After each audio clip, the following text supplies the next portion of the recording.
সোমবার সকাল 10:30 নাগাদ পশ্চিম বর্ধমানের জামুরিয়া থানার শেখপুরা এলাকায় ঘটে যায় এক ভয়াবহ সড়ক দুর্ঘটনা। দ্রুত গতিতে আসা একটি ডাম্পার এবং একটি ছোট হাতি গাড়ির মুখোমুখি সংঘর্ষে ছোট হাতির গাড়ির চালক ও খালাসির গাড়ির চালক ভেতরেই আটকে পড়েন।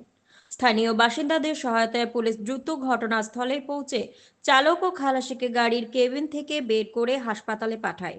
দুজনেই গুরুতর আহত অবস্থায় চিকিৎসাধীন রয়েছে। প্রত্যক্ষদর্শীদের দাবি, দুর্ঘটনার মূল কারণ ডাম্পারের অতিরিক্ত গতি এবং রাস্তার খারাপ অবস্থা।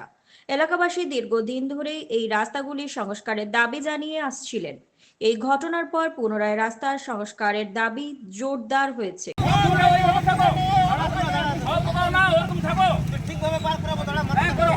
আসছিল আর নিজের সাইডে যাচ্ছে আর পুরো রাফ স্পিডে আসছিল ডাম্পারটা এসে ওকে মেরে।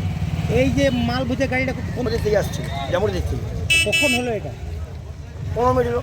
আচ্ছা, গাড়িতে কতজন লোক ছিল? এটা দুজন ছিল ছোটো হাঁটি। দুজন কি আহত? না, দুজন এখন মোটামুটি ঠিকই আছে।